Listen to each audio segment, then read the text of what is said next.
एक समय की बात है, एक शांत गांव में, जो लहराते पहाड़ों और ऊंचे ऊंचे पेड़ों के बीच बसा था, वहां लिली नाम की एक साहसी लड़की रहती थी।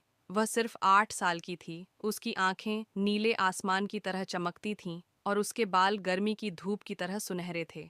लिली को अपने घर के पीछे के जंगलों में घूमना बहुत पसंद था, जहां वह अक्सर पेड़ों के नीचे छिपे जादुई जीवों की कल्पना करती थी। एक शाम, जब आकाश सूरज की विदाई में गुलाबी सुनहरे रंगों से भर गया, लिली अपनी रोज की सैर पर निकली। हवा में ताजे देवदार की मीठी खुशबू थी और मंद बहती हवा कानों में कोई गुप्त संदेश फुसफुसा रही थी। लेकिन आज कुछ अलग था। जंगल पहले से ज्यादा जीवंत, ज्यादा जादुई लग रहा था। जैसे ही वह गहराई में बढ़ी, लिली ने देखा कि पेड़ों के बीच से एक हल्की रोशनी झिलमिला रही है। उसके भीतर जिज्ञासा उमड़ पड़ी और वह रोशनी का पीछा करते हुए एक छोटे से साफ मैदान में पहुंच गई। मैदान के बीचों बीच एक प्राचीन ओक का पेड़ खड़ा था, जिसकी पत्तियां सोने की तरह चमक रही थीं। अचानक उसके चारों ओर हंसी गूंज उठी, छोटी छोटी घंटियों जैसी मीठी हंसी। लिली ने चौंक कर इधर उधर देखा और हैरानी से उसने देखा कि नन्ही नन्ही पंखों वाली परियां हवा में उड़ रही थीं। वे इंद्रधनुष के रंगों की तरह चमक रही थीं और उनकी पोशाकें टिमटिमाते तारों जैसी झिलमिला रही थीं। स्वागत है लिली, एक आवाज गूंजी। एक बैंगनी पंखों वाली परी पास आई और बोली, मैं आईवी हूं और हम तुम्हारा इंतजार कर रहे थे। मेरा इंतजार? लिली ने आश्चर्य से पूछा। उसका दिल उत्साह से धड़कने लगा। क्यों?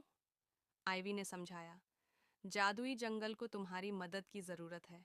जंगल के दिल में एक जादुई क्रिस्टल है जो इसे जीवंत और चमकदार बनाए रखता है। लेकिन कुछ भयानक हो गया है। क्रिस्टल की रोशनी मुरझाने लगी है और हम इसे एक बहादुर इंसान की मदद के बिना ठीक नहीं कर सकते। लिली की आंखें चौड़ी हो गईं। मैं क्या कर सकती हूँ? आईवी मुस्कुराई। तुम दयालु, बहादुर और निर्मल हृदय वाली हो। यही हमें चाहिए। क्रिस्टल की रोशनी लौटाने के लिए हमें 3 जादुई चीजें इकट्ठा करनी होंगी। 1. फीनिक्स का पंख। 2. मूनफ्लावर, चंद्रकुसुम की ओस। 3. सिल्वर ड्रैगन, रजत अजगर का एक तराजू। क्या तुम हमारी मदद करोगी? लिली ने बिना हिचकिचाए सिर हिलाया। अब ये सिर्फ एक आम सैर नहीं थी, ये एक जादुई मिशन था। आईवी लिली को एक गुप्त रास्ते पर ले गई, जिसे केवल परियां ही जानती थीं। जल्द ही वे एक शानदार फीनिक्स के बसेरे पर पहुंचे। फीनिक्स एक शाखा पर बैठा था और उसकी ज्वलंत पंख शाम के धुंधलके में चमक रहे थे। फीनिक्स से विनम्रता से बात करो और वह तुम्हें अपना पंख दे देगा, आईवी ने फुसफुसाया। लिली ने फीनिक्स के सामने झुक